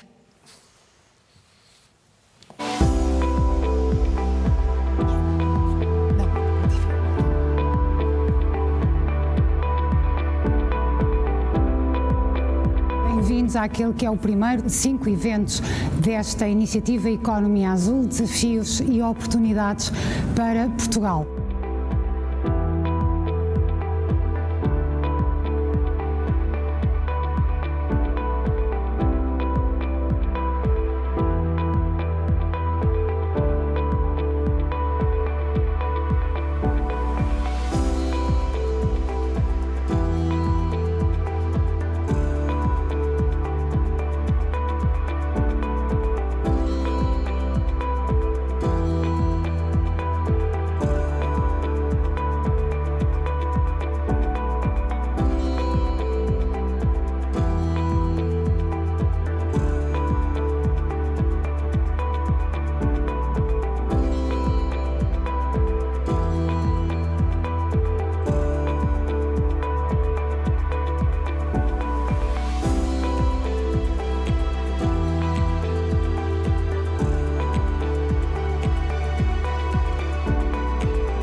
para a mesa redonda em que tentaremos ajudar a desbloquear o crescimento sustentável da economia azul em Portugal. Ora, isto é mais do que uma mesa redonda, isto é um super painel, 100% Collab Mais Atlantic. Estas senhoras e estes senhores que aqui estão são os grandes responsáveis, os grandes culpados pela qualidade dos conteúdos, pela qualidade dos oradores que tivemos nestes eventos. Têm tido muito trabalho por causa desses eventos, estão a preparar um documento final, mas quisemos no workshop de hoje criar aqui um momento em que possamos partilhar, antecipar já algumas das reflexões que fizemos. E vamos só recordar, começámos aqui a falar nas energias renováveis oceânicas, fomos a Aveiro falar da digitalização, circularidade e descarbonização, focámos-nos muito nos portos, fomos ao Algarve debater o mar e os sistemas alimentares sustentáveis com foco obviamente na aquacultura, estivemos em Matosinhos a falar de cidades costeiras sustentáveis. Tenho comigo, foram também sempre co-moderadores em todas as sessões, o Marco, que eu já não via desde o primeiro workshop, Marco Alves, bom dia, Ana Oliveira, Paula Salles, Mário Vieira e Artur Costa. Como vos digo, são eles de facto os grandes responsáveis por o conhecimento e as experiências que fomos trazendo ao longo destes meses neste projeto. E entretanto, Artur, vocês identificaram 6 vetores, sobre os quais vamos aqui conversar. Queres partilhar connosco que vetores são esses? Sim, obrigado. Bom dia a todos. Nós vamos então aproveitar os próximos 40 minutos para partilhar algumas reflexões que fizemos na sequência destas sessões. Digamos que este processo, esta fase em que estamos, é o início de algo que faz parte da missão do Collab Mais Atlântico, que é contribuir para a definição e implementação de políticas públicas. É algo em que nós queremos ser no presente e no futuro próximo muito ativos e contribuir. Aquilo que vamos fazer, a reflexão que vamos partilhar, podia ser feita sob diversas perspectivas, não é? Podíamos olhar numa perspectiva setorial, as sessões de alguma forma foram organizadas numa perspectiva setorial. Podia ser feita numa perspectiva dos desafios societais, da circularidade, da descarbonização, mas nós vamos propor um ângulo um bocadinho diferente nesta fase e que tem a ver com submetermos ao princípio de olhar para aquilo sobre o qual podemos agir. Okay? E nesse sentido nós identificámos 6 fatores de desenvolvimento ou fatores de crescimento, prioridades estratégicas, como lhe quisermos chamar, o nome não é importante, mas que são algo sobre o qual nós podemos agir. E esses fatores são o investimento, já foi referido aqui hoje, a inovação, a transferência de conhecimento, a governação ou a regulamentação, se quisermos ser mais específicos, a infraestrutura e o financiamento. E, portanto, o que vamos fazer é, digamos, olhar um bocadinho para, à luz destes fatores, partilhar alguma reflexão, sendo que depois, digamos, é um trabalho que teremos que continuar a aprofundar na linha da nossa missão. E vamos justamente começar pela questão da regulamentação. Foi transversal em todos os workshops. Ana e Mário, sei que estiveram os dois a trabalhar neste vetor, nesta prioridade, neste eixo, o que quiserem chamar, mas a questão é quais é que são as mensagens importantes e que devem ser priorizadas quando estamos a falar na questão da governação, como dizia o Artur, ou da regulamentação. Se calhar começava eu, depois passo-te a palavra. Eu ia começar pela parte do planeamento territorial ou espacial. Naquilo que é a regulamentação existente, nós identificámos, no fundo, 3 desafios, chamemos-lhe assim, que precisam de ser reajustados ou que carecem de alguma ponderação, desde logo a conciliação de fronteiras e o desajuste de referências. Elaborando um pouco, nós sabemos que existem inúmeros planos, quer sob a alçada das direções gerais com atuação sobre o mar, quer com atuação em terra, e diferentes planos vindo de diferentes entidades, ainda que se procurem articular, quer na escala, quer no território, usam definições diferentes. A título de exemplo, o PSOM usa definições de distância paralela à costa, usando a linha de base como referência para determinar o território. Mas, por exemplo, os planos de ordenamento da orla costeira ou os programas de orla costeira, como já são chamados agora, usam um critério batimétrico para definir a sua área de ação. Isso significa que existe uma incidência espacial que usa diferentes referências, mas que tem superposição, mas que cria desajustes. Isto está muito relacionado também com o segundo item, que é a superposição de competências destas diferentes entidades envolvidas e de diferentes regulamentações que agem sobre o espaço e que atuam a diferentes escalas.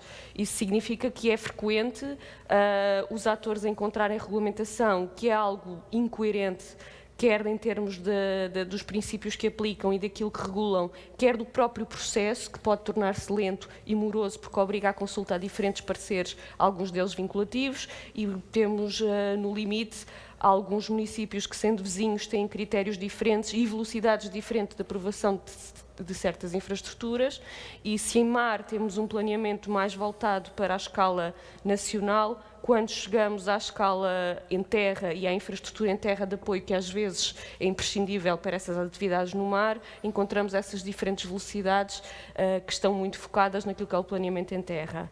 E isto leva-me a uma terceira questão, que é a questão da gestão adaptativa dos instrumentos de governação. Todos os planos atuais já procuram ter uma dimensão de gestão adaptativa e procuram motivar aquilo que é uma avaliação ex ante dos processos, designadamente alterações climáticas, riscos ambientais, portanto, isso já faz parte do nosso vocabulário. Ainda há um trabalho a fazer em termos de uniformizar os processos de monitorização e tornar mais síncronos estes planos, de forma a que, havendo necessidade de revisão ou de atuação célere perante alteração de cenários, possam haver insights precoces que permitam uma reavaliação conjunta de todos estes planos e estas regulamentações que convergem para um mesmo território. E passava a palavra ao Mário. Ana, obrigado. Um outro aspecto que vale a pena realçar aqui no campo da governação é a dificuldade na obtenção de dados operacionais que são necessários à implementação projetos da economia azul e também para os serviços de suporte a esses setores. Eu posso dar um exemplo. O leilão para a energia eólica offshore que foi anunciado para o próximo ano terá de ser precedido de uma caracterização exaustiva dos recursos existentes nas zonas que se pretendem leiloar, porque isto permitirá aos tecnólogos interessados nessas zonas compreender o recurso que existe e, com isso, reduzir o risco associado à sua implementação. Então, nós vemos que é necessário fomentar a aquisição de dados oceânicos de forma a colmatar estas lacunas e promover o desenvolvimento técnico-científico e, consequentemente, a standardização do setor. Nós vemos que isto pode ser operacionalizado através da criação de uma plataforma de caráter nacional, onde diferentes entidades, sejam elas empresas, tecnólogos, centros de investigação, universidades, podem partilhar os seus dados oceânicos e podem e devem ser incentivados a fazê-lo, pelo que há um estudo que deve ser feito no desenvolvimento desses potenciais benefícios. Então, vamos passar ao segundo. Nós não estamos a discuti-los por ordem de importância, portanto, a escolha foi mais ou menos aleatória, mas eu, francamente, o do investimento, na minha perspectiva, se não é o mais importante, é seguramente um dos mais importantes, porque é, de facto, aquilo que dá atração e que permite o desenvolvimento da economia. Sem investimento não há atividade e, portanto, sem atividade, seguramente não teremos economia azul. Por isso, o que é que podemos, em relação ao investimento, partilhar nesta fase, Paula? Obrigada, Arthur. Bom dia a todos e a todas que estão aqui presentes e online também. Bom, o investimento, né? Como ter mais investimento, mais iniciativa empresarial, eu acho que é a grande questão. A gente viu nos workshops que tem oportunidade, o Mar traz essa oportunidade, a gente pode investir em atividades tradicionais que estão em transformação da economia azul, nas atividades emergentes, mas cada um desses setores a gente tem que ter considerações diferentes quando se fala em investimento, né? Não é igual para todos os setores. Mas uma coisa que a gente nota e a gente sabe nas economias que é unânime para todos os setores é um ambiente de negócio favorável, ou seja, que estimule as empresas a crescerem, que as cadeias de fornecimento queiram se fixar e ajudar essas empresas a crescerem numa escala maior do que a atual. A gente precisa disso. E quais são os fatores, né, que permitem ter um ambiente de negócio favorável? A Ana já falou agora do zoneamento, do ordenamento do espaço, é super importante para a gente evitar conflito, para a gente evitar dano ambiental. A gente ainda vai falar de infraestrutura, de inovação, a gente vai falar de capacitação de RH, a gente vai falar de financiamento. Tudo isso são fatores que permitem esse ambiente de negócio favorável. E Portugal acaba competindo com países que, dentro dos setores da economia do mar, que têm ambições muito maiores, né? Com empresas de grande dimensão e que até os sistemas político, regulamentatórios é muito mais competitivo. E com estratégias mais claras, porque visão a gente tem, a gente sabe que a gente quer crescer X toneladas de peixes, a gente sabe que a gente quer X toneladas de energia, mas talvez está faltando essa estratégia. E para a gente querer crescer, para exportar, para colocar mais produtos, a gente precisa ter uma estratégia, uma estrutura de governamentação junto com a academia, junto com as empresas, que nos permitem crescer.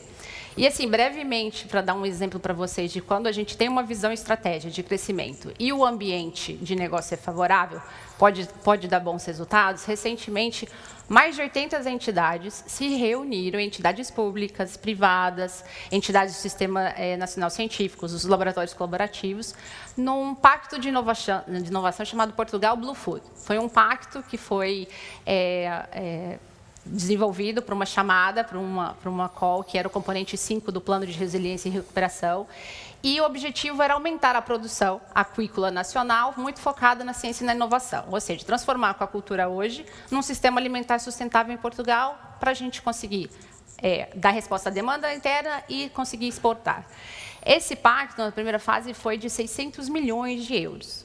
E 440 milhões de euros era apenas investimento produtivo. Foram quase 20 projetos de investimento produtivo, onde as empresas, em várias etapas da cadeia de produção da aquacultura, desde a pré-produção até a hora que a gente coloca o peixinho no mercado, queriam investir. Ou seja, 440 mil dessa agenda foi de investimento produtivo. Lógico que a gente teve os projetos de DT, e foi muito interessante que os projetos de DT não eram apenas para beneficiar uma empresa, era o que a gente chamou de colaboração inovadora, colaboração inovativa, ou seja, trazer soluções inovadoras que beneficiassem mais de uma empresa. E foi uma oportunidade do setor aquícola, por exemplo, de competir, que é o que eles dizem que é.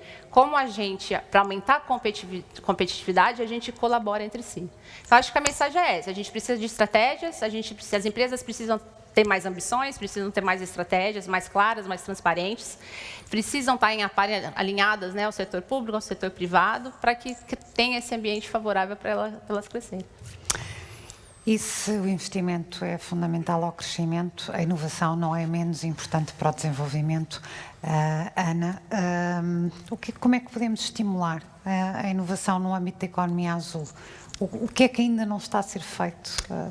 Ora bem, balizando um bocadinho na Europa, tem havido imenso investimento ao nível intergovernamental ou ao nível europeu das instituições oficiais, em programas de aquisição de dados e de transferência de informação para o público e para a comunidade.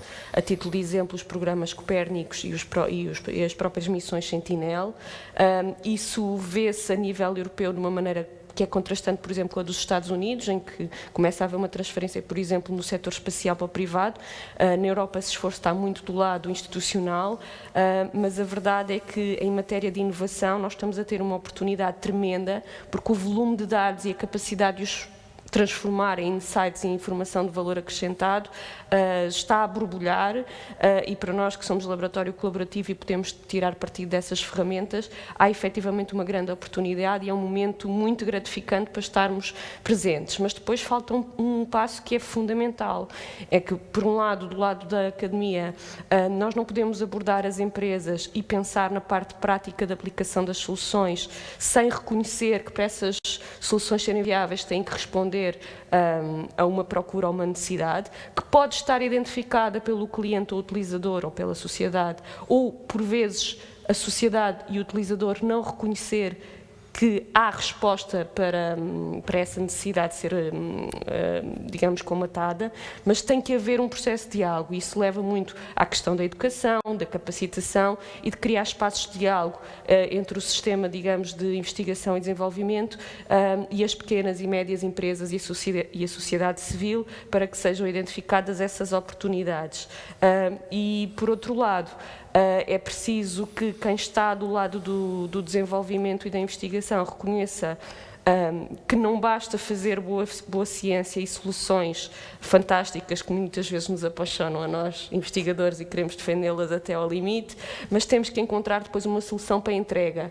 E nesse sentido, há que trabalhar muito com o utilizador final, como é que para ele é vantajoso ver a solução, e já estamos a falar da experiência de utilização, do interface do utilizador, e só referir de passagem o conceito de Digital Twins, que está agora muito em moda, principalmente motivado pela União Europeia, mas que tem precisamente esse conceito, que é mostrar aos nossos utilizadores, às nossas PMEs e à nossa sociedade civil, que é possível fazer réplicas digitais com o volume de dados cujo custo não estamos a imputar às empresas, mas as empresas podem conseguir tirar dali partido e, no fundo, fazer aquilo que precisam, que é ou reduzir os seus custos ou aumentar a sua margem de lucro com base nessas soluções. Marco, como é que estimulamos a inovação?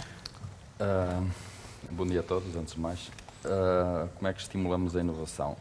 Eu acho que a inovação se estimula, e vou circunscrever a resposta à realidade nacional, embora possa ser usada noutras geografias, o mesmo tipo de abordagem. E pegava aqui nas palavras da Ana, porque eu acho que a Ana tocou em alguns pontos que são essenciais. Eu julgo que o estímulo à inovação assenta principalmente em 3 pilares. O primeiro é um bocadinho este que a Ana referiu, que é dinamizar a ligação, e a ligação deve ser bidirecional entre o tecido empresarial e as universidades. Aqui os collabs desempenham um papel fundamental em 2 partes do processo: ir às empresas buscar perguntas, levá-las à universidade e trazer respostas da universidade para as empresas. Nós temos ouvido muitas coisas nesta ligação e nas falhas desta ligação, que a indústria está de costas voltadas para a academia. Eu julgo que não é esse o aspecto fundamental. A academia não está de costas voltadas para a universidade, aliás, a academia não está de costas voltadas para a indústria. O que acontece é que o DNA da universidade não é desenvolver soluções para o mercado, é dar os primeiros passos no desenvolvimento de soluções. Depois é preciso um apoio. E, novamente, os collabs, os centros de transferência de conhecimento desempenham aqui um papel fundamental neste crescimento de TRL das soluções até chegar ao mercado. Este é um dos pontos que eu acho que é fundamental, portanto, sintetizado na questão de dinamizar esta ligação bidirecional entre as empresas e as universidades. Depois há a questão de criar condições para atrair tecnólogos, e isto muito... Portanto, a primeira parte da resposta é muito, diria, abrangente, agora mais centrado na economia azul ou verde, não interessa agora aqui a cor, que é criar condições para atrair tecnólogos, principalmente nos setores emergentes. Porquê é que isto é importante? E o Mário também já tocou neste assunto. Porque atrair tecnólogos e apoiar os tecnólogos permite desenvolver uma cadeia de abastecimento que é fundamental para dinamizar a inovação dentro dessa própria cadeia de abastecimento. E aqui, quando falamos em atrair tecnólogos, estamos numa gama larga dentro da economia azul, desde a produção de energia, a produção e armazenamento de hidrogênio, captura de CO2, robótica submarina, aquacultura, quer dizer, é uma panóplia gigantesca de soluções que são precisas ser desenvolvidas. Como dizia, preparar o posicionamento da cadeia de abastecimento para a fase posterior, que é a fase de scale-up. Como é que isto se faz? Isto faz-se diminuindo o risco dos tecnólogos. Um tecnólogo quer testar uma tecnologia, olha para a oferta que existe nas zonas de teste, espalhadas pela Europa toda, pelo mundo, mas principalmente pela Europa, e vai escolher aquela que tem mais impacto na diminuição do risco. Portanto, o risco aqui é essencial. Como é que se diminui o risco? 2 formas. Dar apoio técnico-científico, com a maturidade da cadeia de abastecimento que Portugal já vai tendo, e essa capacidade de apoio técnico-científico também nos posiciona bem. E depois há a questão que o Mário referiu, que na minha perspectiva é absolutamente essencial, caracterizar as zonas de teste com o máximo detalhe possível, porque caso isso não seja feito, um tecnólogo vai ensaiar uma tecnologia, é disparar uma arma num quarto escuro. A probabilidade de se acertar existe, mas é muito reduzida, não é? E instalar alguma coisa no mar sem conhecimento, sem esse conhecimento, a analogia é um bocadinho essa.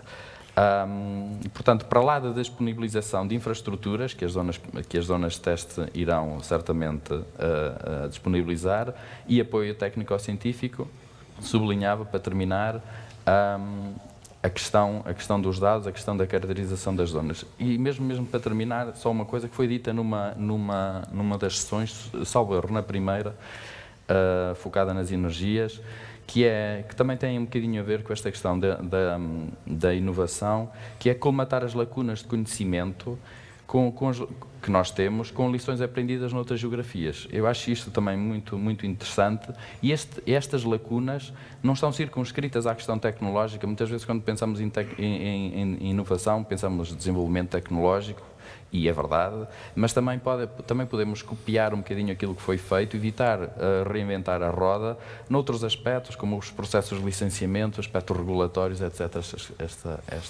Muito bem. Ok, então há bocadinho eu desafiei a Paula a falar sobre investimento e ela deu um bom exemplo daquilo que me parece uma palavra-chave para o futuro, que é a ambição empresarial, do ponto de vista de aumentar claramente a escala dos investimentos, mas quando se faz investimentos e se desenvolve a atividade no domínio da economia azul, nomeadamente no mar, tem que haver digamos, um diálogo terra-mar. Portanto, tem que haver algo em terra que suporte as atividades no mar. E eu ia precisamente pedir ao Mário para partilhar connosco algumas ideias sobre essa necessidade de criar, digamos, esta possibilidade de interação e de suporte à atividade no mar. Sim, Artur. Eu vou dividir a resposta em duas partes e também pegando naquilo que a Ana e o Marco disseram relativamente ao vetor da inovação.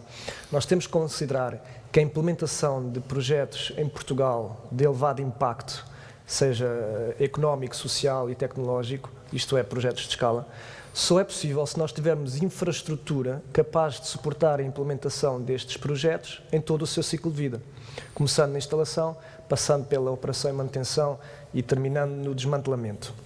Portanto, tem de haver uma consciencialização das entidades relevantes, por exemplo, as administrações portuárias, mas também outras, para as oportunidades de negócio e para as necessidades futuras das diferentes áreas da economia azul, para que exista um planeamento espacial e substantivo para a atualização contínua destas mesmas infraestruturas.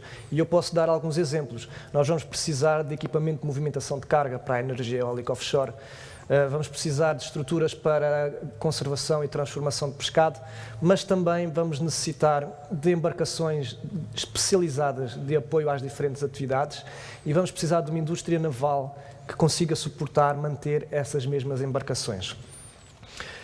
O segundo aspecto que eu quero realçar é que existe um expectável aumento da procura de zonas de teste para a demonstração de tecnologias em alto mar, em condições reais, tal como o Marco referiu, e, portanto, é fundamental desenvolvermos esforço no sentido de termos zonas de teste que permitam o teste de tecnologias em contexto isolado, protegido legalmente, de licenciamento agilizado, em infraestruturas de elevado desempenho e capacitadas para responder às reais necessidades dos tecnólogos.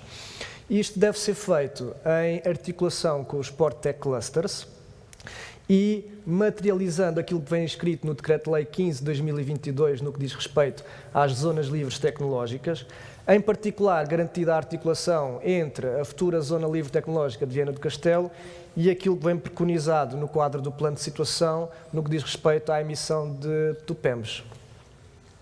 E vamos agora à transferência de conhecimento. Marco, falavas há bocadinho justamente associado à questão da inovação e como um passo seguinte tão importante depois de facto de sairmos do âmbito de quem pensa e de quem investiga, como é que transferimos esse saber e esse conhecimento e, na tua opinião, o que é que se pode fazer para fomentar a transferência de conhecimento? Fomentar, ou num certo sentido, valorizar o conhecimento eu julgo que há aqui três aspectos que devem ser considerados. O primeiro, talvez o mais importante, é o próprio estímulo à produção de conhecimento de base científica e tecnológica. Mais uma vez, julgo que os Colabs, os Centros de Transferência de Conhecimento, desempenham aqui um papel fundamental. Não queria estar a puxar a brasa à nossa sardinha, embora esta expressão agora em festas populares ganha um sentido agressivo. Não te preocupes, que eu em Matosinhos disse sardinhas umas 4 ou 5 vezes. E a transferência, fazer chegar esse conhecimento à sociedade através de serviços, produtos, processos, é fundamental. Portanto, investir na criação de conhecimento, estimular a criação de conhecimento. Este é um dos aspectos fundamentais nisto que acaba por ser a valorização de conhecimento. Depois acho que há outros 2 aspectos, são fatores talvez de segunda ordem, mas eu acho que ainda assim muito relevantes. O primeiro é a fertilização cruzada entre setores que mobilizam a mesma base tecnológica. Portanto, não é necessário estarmos sistematicamente a reinventar a roda, num certo sentido. E esta partilha, esta sinergia entre diferentes setores tem, há um exemplo um bocadinho paradoxal, que é aquilo que tem acontecido com o eólico flutuante e a indústria do oil and gas. Portanto, há aqui aspectos sinérgicos e eles têm sido explorados por muitas empresas. Mas esta sinergia pode ser desenvolvida no âmbito da partilha de recursos humanos, partilha de equipamento, como embarcações de instalação, operação, manutenção, etc. Utilização articulada de infraestruturas portuárias ou navais. Quer dizer, este explorar sinergicamente que, em boa verdade, é aquilo que nós estamos a tentar fazer, alavancar a economia. Alavancar a economia faz-se com esta partilha, não é? E depois há um ponto que também foi referido, salvo erro, no primeiro workshop, pelo representante da Core Power, salvo erro, que é como é que nós valorizamos outro tipo de conhecimento, o conhecimento que não está e não é facilmente codificável, que é o conhecimento tácito, que existe em muitas indústrias, que podem ser importantes no desenvolvimento da economia azul, indústrias com muita tradição no país, como a metalomecânica, a reparação naval, a indústria dos compósitos. Como é que nós usamos esse conhecimento tácito, como é que nós conseguimos codificar algo que é quase incodificável e utilizá-lo como fator diferenciador na antecipação e identificação de soluções e desenvolvimento de soluções, para não se perder esse conhecimento que pode ser, de facto, muito, muito, muito relevante. Portanto, para terminar, dizia só estes 3 fatores: a valorização do conhecimento tácito, a fertilização cruzada entre setores e, como todos sabemos, o mais importante, este estímulo à produção de conhecimento de base científica e tecnológica. Muito bem, então e o último vetor sobre o qual vamos conversar e que tem a ver precisamente com o tema que discutimos aqui hoje, que é o financiamento. E por isso, Paula, vamos ou não vamos ao encontro das coisas que foram aqui discutidas hoje? O que é que achas? É até um pouco ingrato falar de financiamento, depois da gente ter um painel com 3 painelistas de peso, né, com mensagens super assertivas sobre financiamento. Eu vou tentar não repetir o que eles disseram, obviamente, vou tentar sumarizar pelo menos 3 pontos ou 3 ideias que eu acho que seriam as mais importantes passar aqui, que vem de encontro o que os panelistas já falaram. A primeira era uma ideia de urgência. Nós já falamos aqui que é urgente nos prepararmos, né? A gente já chegou num ponto de não retorno, é o sim ou o sim que o Luiz falou, ou seja, relativo ao financiamento sustentável, nós não podemos voltar atrás, não tem planeta B. Se a gente quiser assegurar o cumprimento das metas para 2030, os objetivos de desenvolvimento sustentável, as metas do Pacto Ecológico Europeu, as metas nacionais, a gente precisa focar no financiamento sustentável e assegurar que essas atividades estão cumprindo essas metas. Então, as entidades financiadoras precisam se transformar sim, o BBVA já está fazendo o seu caminho, o caminho é longo, a gente sabe, não é fácil. Mas a mensagem seria dessa de preparação, ou seja, as entidades financiadoras precisam se preparar para esse cenário para conseguir investir hoje em dia, para conseguir financiar esses projetos. E com relação à economia azul, o que a gente sente é que Ao se transformar, essas entidades financiadoras precisam olhar para a economia azul com uma maneira diferente. O tempo de retorno dos projetos é diferente das atividades em terra. Então, são atividades que requerem um tempo mais longo para ter um retorno de capital. Então, o financiamento precisa olhar para isso. Os Blue Bonds agora estão olhando um pouco para isso. Né? Ao analisar o risco desses projetos, os empreendedores precisam fornecer dados para as entidades financiadoras que elas consigam avaliar um risco correto, né? E não deixar um risco tão alto que se não consiga investir. E as entidades financiadoras precisam ter capacidade também de utilizar esses dados. Não é à toa que, né, grande parte de hoje já tem essa capacitação em sustentabilidade, justamente para conseguir olhar para esses dados e analisar o impacto sustentável e o risco desses projetos. A segunda ideia, ou a segunda mensagem aqui, é um zoom nessa primeira, que é o foco nas empresas, nas iniciativas empresariais. Por quê? Porque para as empresas hoje em dia ir atrás desse financiamento sustentável, elas também precisam se preparar. As empresas hoje precisam mudar os seus planos de negócio, mudar as suas operações no dia a dia, as suas estratégias e incorporar dentro dessas estratégias os critérios ambientais, os critérios de sustentabilidade, sejam os ambientais, os sociais, os de governança, que são os famosos ESG, que nós já falamos aqui também. Então, esses critérios precisam estar incorporados para que elas consigam demonstrar que as suas atividades estão contribuindo também com as metas. Só dessa maneira que elas vão conseguir.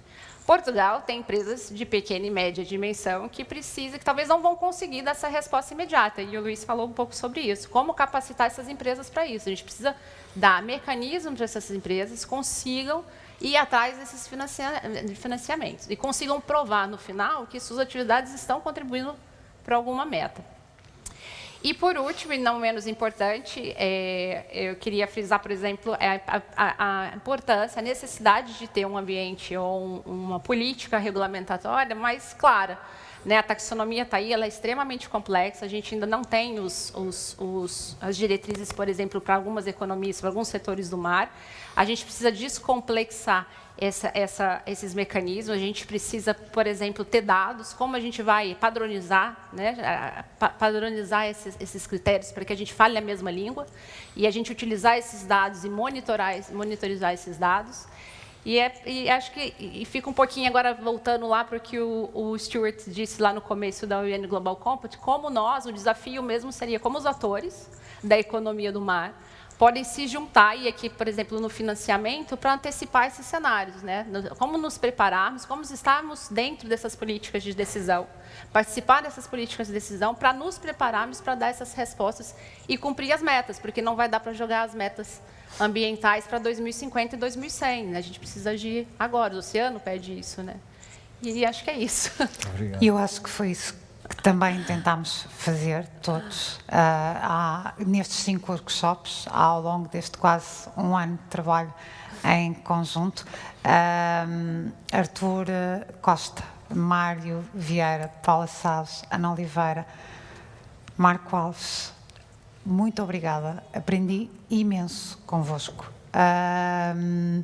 Foi fantástico fazer parte desta equipa. Vou sentir falta das nossas reuniões à sexta-feira, que foram feitas ao longo deste último ano, dos sítios mais...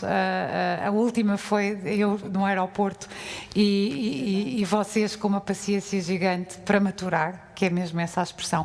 Mas aprendi muito convosco e tenho a certeza que quem nos acompanhou também aprendeu muito com os conteúdos, com as discussões que trouxemos para cada um dos eventos.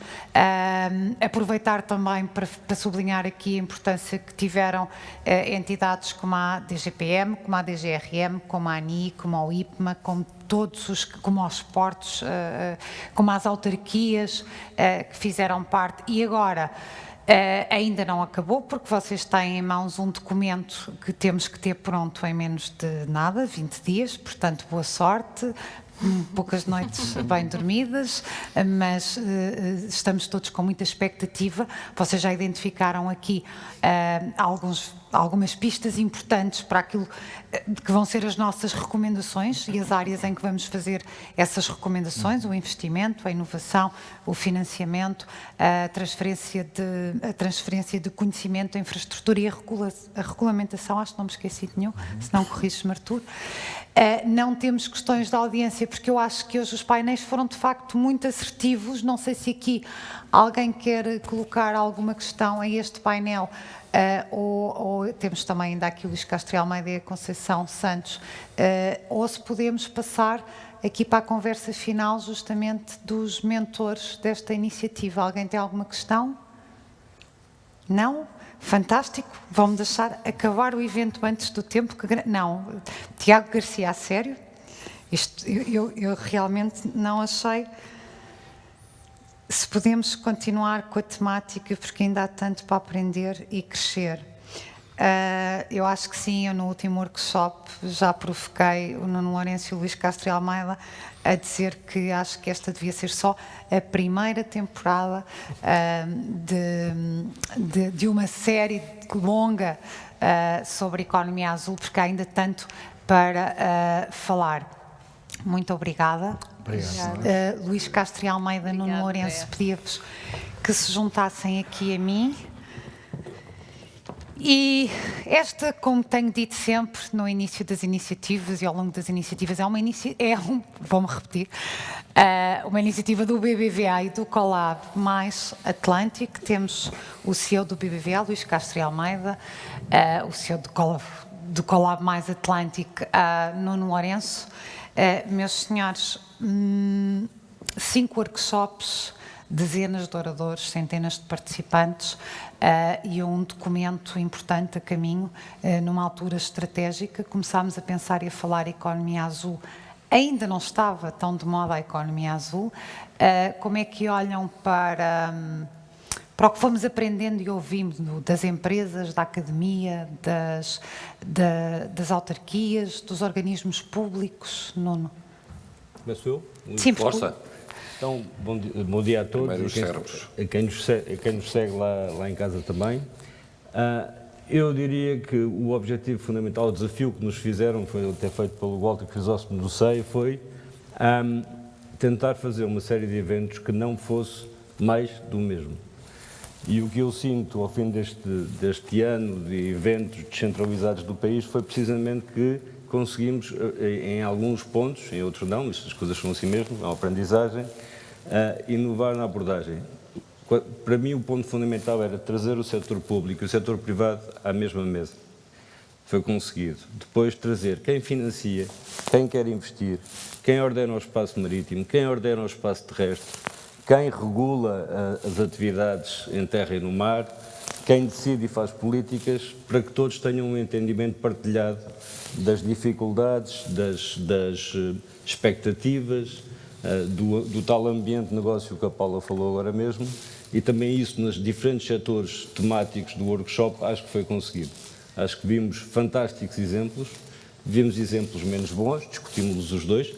Posso até dizer que também falámos de maus exemplos, porque também há coisas que não correm bem e que são estrangulamentos, quer numa lógica de cadeia de valor ou numa lógica mais isolada dentro dessa cadeia, que muitas vezes trazem soluços ou que fazem tropeçar processos que deviam ser mais fluidos e mais rápidos. A percepção que eu tenho, e aqui não vem dos workshops, vem da minha experiência profissional, é que há muita vontade, há uma sensibilidade particular para a questão do mar, quer do lado da sustentabilidade, que não sendo falada já era pressentida, e portanto esse cuidado existe em todas as atividades. Aliás, devo dizer que a economia azul tem em si já a componente de sustentabilidade social, ambiental e económica. Portanto, quando dizemos economia azul, podemos dizer verde e índigo, que é a mistura das duas cores, mas a economia azul por si só já tem essas componentes todas metidas dentro. Portanto, o balanço que eu faço é extremamente positivo. Acho que, eu devo dizer, fartei-me, já disse isso uma vez no CEIA, fartei-me de aprender, mesmo em setores que achava que já conhecia alguma coisa, enfim, para os meus amigos dos pés, é sempre bom para ficar humilde outra vez, E a percepção que eu tenho é que com este tipo de eventos, claro que não resolvemos tudo, mas criamos também esse ambiente favorável à partilha e ao desenvolvimento, que é o que toda a gente quer no essencial, destes setores da economia azul. Há outros, há os mais tradicionais, há os das partes de engenharia, de construção naval, reparação naval, há as biotechs, há a bioeconomia, há todo o aspecto da alimentação que pode ser englobado não só a aquacultura, mas com todas as componentes. Portanto, o problema pode ser muito mais vasto e ser tudo posto no mesmo saco do alimentar. Portanto, já estamos a fazer uma lista para a segunda temporada. Não. Sim, eventualmente sim, é uma coisa que podemos ver. Foi um esforço muito grande da equipa do Collab, a quem eu agradeço. Aliás, tinha aqui depois uma série de agradecimentos que ia fazer. Não sei se isto vai dar mais uma rodinha ou se é uma intervenção única. Vai, eu também vou fazer uma rodinha de agradecimentos, mas eu acho que não são demais. Não são demais. Pronto, okay. Voltamos já tipo aos agradecimentos. Okay. Luís Castro Almeida falava há bocadinho no painel da importância de falarmos todos o mesmo idioma. Esta foi uma oportunidade de levar literacia sobre sustentabilidade numa área tão importante como é a do mar. Portugal é um país de mar, a economia azul é uma economia que tem potencial de crescimento. Como é que olha também para esta iniciativa e para o percurso que se fez ao longo dela? Esta iniciativa deu-me um certo gozo e dá-me agora que é o último workshop, olhando para trás, dá-me um certo gozo. O Sr. Secretário de Estado resumiu muito bem o que é que isto foi. Isto foram grupos de trabalho que envolveu empresas privadas, setor público, organismos públicos, universidades, laboratórios. Não é uma coisa que se veja muitas vezes neste país. Esse é o primeiro gozo. O segundo gozo foi, fez isto em todo o país. Não foi há sempre uma tentativa de centralizar as coisas em Lisboa, não, isto percorreu empresas e entidades pelo país todo. Foi o segundo gozo que tive com isto. Isto é um case study de como é que as coisas deviam ser feitas neste país. O terceiro gozo foi... eu não disse aqui que isto não é um evento como os outros. Uma das coisas que fez com que isto não fosse um evento como os outros fugiu-se do politicamente correto. Houve workshops em que empresas apontavam o dedo a organismos públicos a dizer os senhores estão a fazer isto mal e vice-versa. E que é o que tem que ser, grupos de trabalho têm que ser, é assim que têm que funcionar. De resto, foram sempre eventos em que não convidámos comunicação social justamente para isto. Não são eventos para aparecer, são eventos para conhecer. E houve uma participação. Fugimos da política, fugimos das fotografias, e quisemos todos ser profundamente honestos com aquilo que é a economia azul em Portugal. Houve uma participação à distância. Isto começou ainda... Nós depois tendemos a esquecermos muito rapidamente do passado. Isto ainda começou com limitações de Covid. Estávamos aqui todos de máscara em fevereiro. E, portanto, agora já estamos... mas as agendas, e foi outra coisa característica, ou que não é característica em Portugal, cumpriu-se sempre horários, e dá-me um gozo se conseguimos terminar este antes. Este é o que seria o quarto gozo. Se conseguimos terminar isto antes do tempo. Depende de vocês dois. Depende de vocês dois. Porque muitos dos assistentes, isto teve sempre centenas de assistentes em todos os workshops, muitos eram empresas e são pessoas que trabalham, e organismos públicos, e tudo trabalha, e as agendas são o que são, e portanto cumpriu-se horários sempre em todos, fomos bastante disciplinados.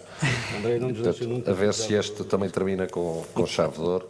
Portanto, espero que só tenhas que agradecer a uma pessoa. Eu sou talibã dos tempos. Mas assumo, talibã dos tempos. Não tens agradecimentos? Eu também vou deixar de fazer os primeiros teus e depois eu repito. Faço-os de cor, começo por agradecer a quem acompanhou os diferentes workshops, quer em remoto, quer presencial. Depois, obviamente, um encarecido agradecimento aos keynote speakers, a todos os membros do painel que levaram a bitola e a fasquia, estão aqui vários, a Conceição, a Isabel, que levaram a fasquia e permitiram esse ambiente de partilha e de discussão sem melindres, porque criticar não tem necessariamente que obrigar a nenhuma pessoalização ou institucionalização da crítica. A crítica é válida, é a partir daí que se constrói. Depois, obviamente, aos parceiros, ao Walter Crisóstomo, que apareceu com o desafio do CEIA, que agora está no gabinete do Ministro da Economia, à Global Compact, ao Eric, e depois esta relação fantástica que se foi estabelecendo entre nós. Eu já conhecia a André de uma outra guerra, mas ficámos a conhecer aqui também toda a equipa da BBVA. Deixa-me lá ver se não me esqueço ninguém. Olha, deixa-me ir contribuindo e eu vou fazer os agradecimentos que também ias fazer, obviamente, que é a equipa do Colab. E até vos queria pedir uma coisa. Venham aqui para o pé de nós. Artur, Paula, Mário, Tiago Garcia, Sofia Guiar, o Tiago... a transformar isto num evento. Já é um evento. O Tiago e a Sofia estiveram sempre ali atrás a tornar possível estes eventos. Henriqueta Maurício do BBVA. Não está aqui a Alexandra Narciso e o Frederico Portela Santos, que foram também muito importantes. E quero, já agora que está aqui a Conceição, vamos todos para aqui, vamos aproveitar, vamos nos despedir todos juntos, e representando os que estiveram neste workshop, mas também nos outros. Repetir que foi um gosto, aprendi mesmo muito. Estão aqui todos, está aqui o Tiago, está aqui a Sofia, está cá toda a gente? Está? Pronto. E agora, lá para casa ou para o escritório, eu ainda me habituo a dizer lá para casa, quando começámos isto, de facto ainda estávamos muito confinados. Obrigada a todos os que nos acompanharam nestes eventos. Hoje é Dia Internacional do Mar, que é um dia que temos que assinalar todos os dias. Temos a Conferência dos Oceanos das Nações Unidas a começar dia 27 de junho. Nessa altura entregaremos, como nos comprometemos, o documento que reúne as reflexões deste ciclo de workshops Economia Azul, desafios e oportunidades para Portugal. Muito obrigada a todos os que tornaram possível este grande desafio. E, muito provavelmente, até breve. Obrigada, bom dia, e ainda tem 10 minutos que poupámos para ir beber um café e nós também. Muito obrigada a todos, e acho que merecem todos um grande aplauso. Muito obrigado.